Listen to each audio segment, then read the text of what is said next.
Hi, this is Sally Morgan, physical therapist, craniosacral therapist, and Tellington T-Touch practitioner for animals and people.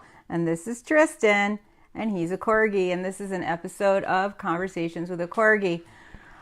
And today we're going to continue our look at crystals in the urine. Yesterday we looked at struvite crystals, and today we're going to look at the second most popular type of crystals, which are calcium oxalate crystals.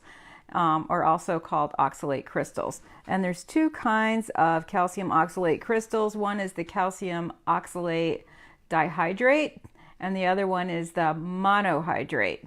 So calcium oxalate dihydrate is found in normal urine, but higher than normal calcium oxalate concentrations, especially when the pH is acidic, can form bladder and kidney stones.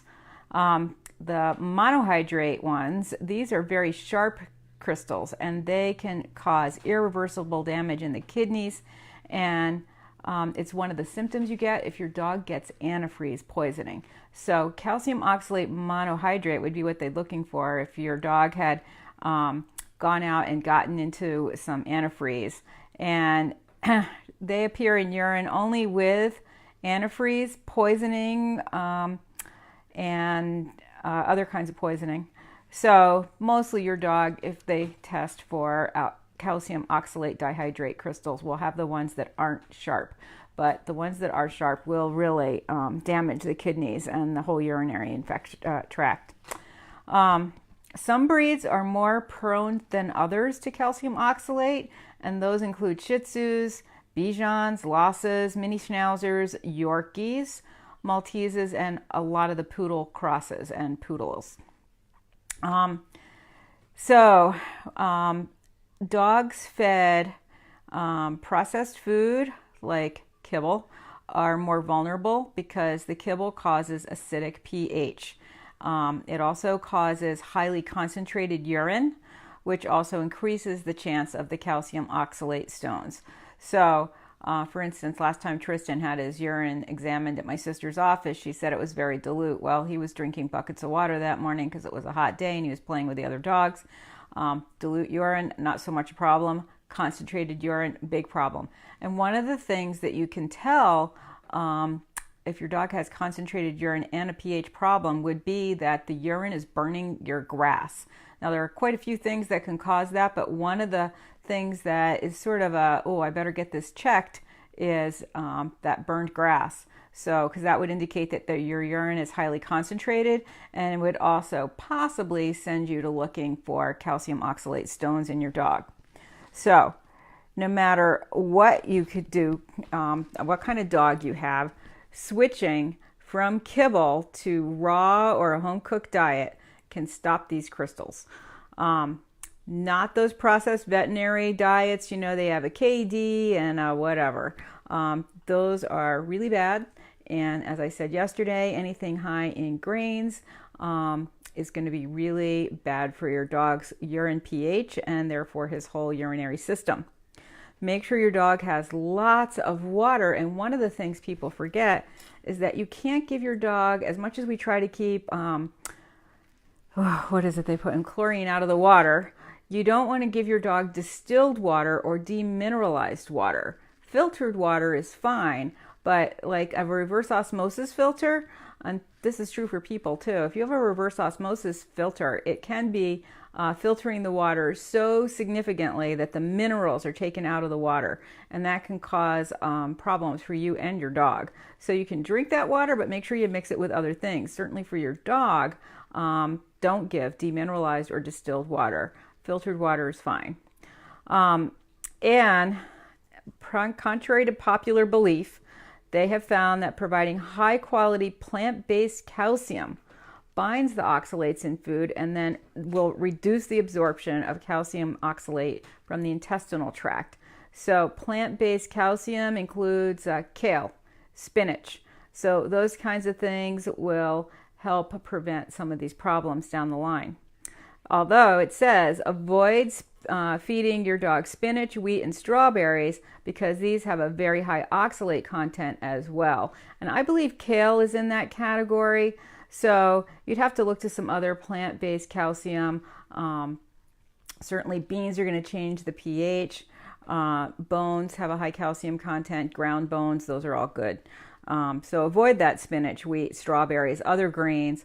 And I believe kale, I would put kale in that category as well, because kale, you know, I was treating a iguana years ago, and we thought the iguana, Iggy, was, of course, a boy.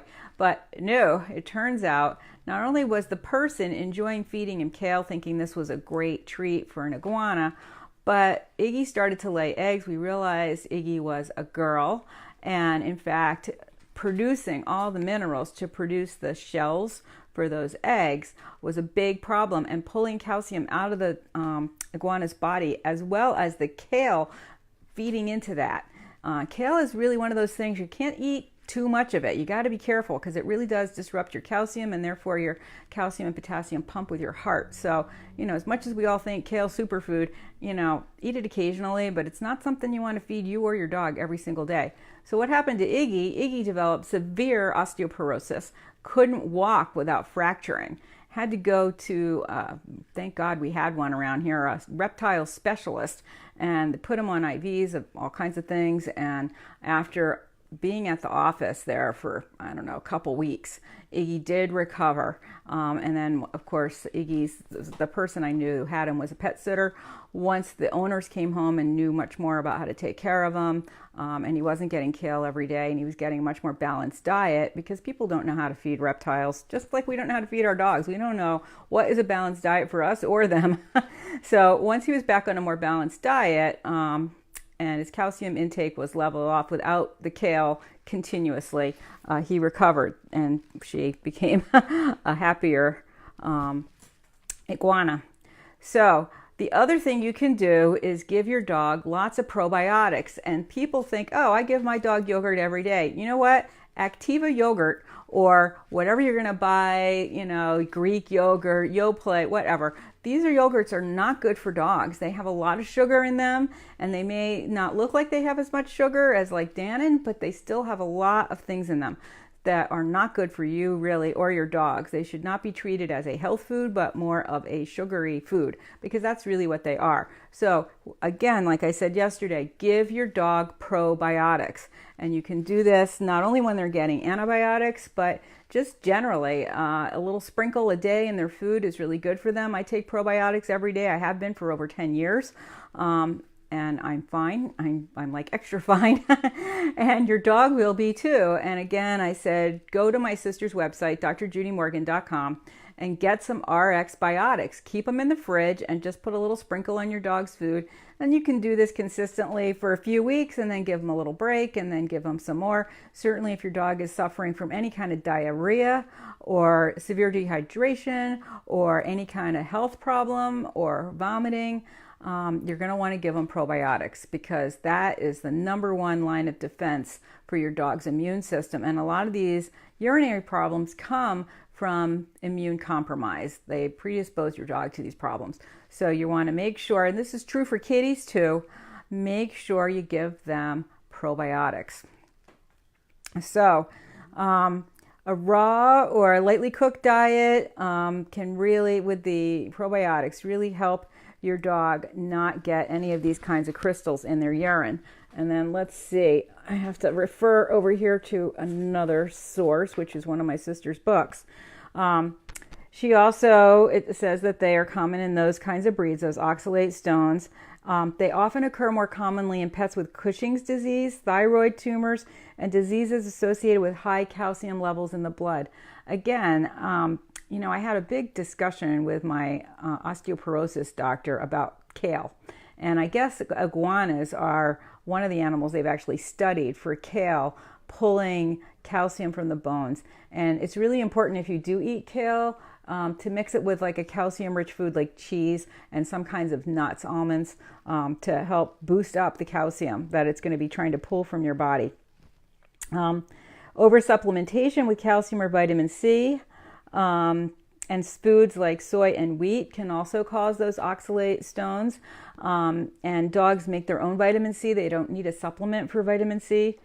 And soy and wheat, again, these are two things that they've been putting more and more in pet food and are not good for pets. So Oxalate, things that are high in oxalates. Here's a list from my sister's first book, Needles to Natural. Spinach, sardines, sweet potatoes, white potatoes, beets, mustard greens, figs, almonds, and peanuts. So again, almonds high in calcium, also high in oxalates. Meats, on the other hand, are low in oxalates. So if you could feed your pet a low oxalate meat-based diet, that would really improve their lives. So these are a complicated kind of stone to have. And you want to, a lot of prescription diets for oxalate stones, my sister says, are low protein diets, and they don't include meat, which is a problem. And I had a dog that we put on a diet like this, and boy, did he get sick. So really, go to the meat diet, not the low meat diet. The ingredient list for one of the common prescription diets includes things like eggs, cornstarch, chicken fat, pork liver, sugar, rice, soybeans, soy, and a whole bunch of chemicals. And this would be, as my sister calls it, an oxymoronic diet, since soy is high in oxalates and there is no meat in this diet. So you want to give your dog a meat diet with not any of those things that I just read to you: potatoes, beets, mustard greens, figs, almonds.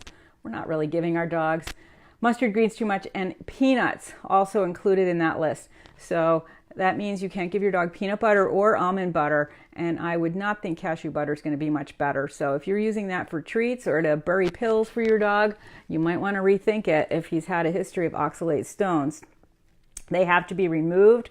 They are usually sharp and they can cause pain in the bladder. And even if they're small enough to pass, my sister recommends having them surgically removed to minimize damage to the entire urinary tract.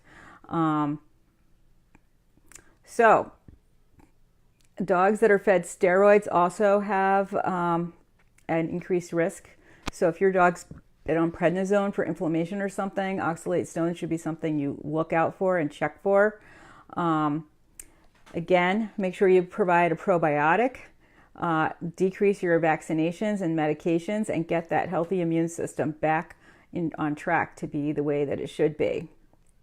And then tomorrow we'll talk a little bit more about urate stones, which is a third kind. Hopefully I'll have time to do this tomorrow. I'm leaving in the morning to go to Long Island for another thing I'll tell you about. I know, Biscuit's coming too. So that's a little look at oxalate stones. So be careful what you feed your dog. If they are one of those breeds, I wouldn't be feeding them any of those foods. And certainly go for a meat-based diet if you can get some raw organic beef. Certainly we have Whole Foods everywhere now, and one of my clients yesterday, what a wonderful present, you know, so hot. Yeah, Elizabeth, very complicated, because one thing and another doesn't always work out the way you think. One of my clients brought me some of the ground bone, meat, and organs from the raw beef butcher here. She brought me a little bag. They were having a buy one, get one. She knows I hate going in that store because I can't stand to see cow parts displayed. And I was like, this is the best present ever. Like, Tristan is going to be so happy. I have one serving left of his original batch that I bought there. And this dog, the client has been doing so well. She has so many really complicated, long-standing, severe problems in her organ systems from the food she was on. She's only 6. She developed a blindness. She just got back from having surgery for infected salivary glands, which created these huge lymph nodes. And thank God the dog is on this good food, because her thyroid is coming back just fine. And she's, you know, certainly a dog with SARS, which is this blindness syndrome. She is getting, you know, there's often a high correlation with Cushing. So she's getting treated for that too, with some suggestions from my sister, and certainly huge changes in her diet. And she is a much happier dog now. So yeah, you know, if your dog has one of these problems, certainly look it up. Get my sister's books for sure. Both Needles to Natural and Yin and Yang of Nutrition for Food will help you figure out what to do when your dog is having all these problems with their urine. And certainly this is all true in cats too, and iguanas if you happen to have any reptiles, because really Iggy the iguana almost died. That person, if they didn't call me when they did, Iggy wasn't pooping. Their body was just being reabsorbed to create those eggs. It was a huge situation. So anyway, thanks for joining us today for a look at oxalate stones. And again, I can't emphasize enough, Run, don't walk, and get your dog some probiotics. Get the RX Biotics that my sister has on her website, drjudymorgan.com, and start feeding them to your dog. Puppies, adults, seniors, especially for seniors and puppies, it's important. So check it out, and we will be back tomorrow for a look at the last kind of stones that I think we're going to talk about here. Thanks for joining us today. Everybody have a great day. Okie dokie. That's so cute, Elizabeth.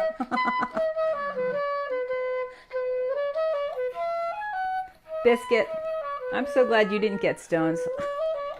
He had some urine problems in the beginning. I was feeding him chicken at the time in what was purported to be a very good food, but it was still kibble, and thank God I know better now because he is a way healthier dog. Aren't you, Bess? Pretty healthy.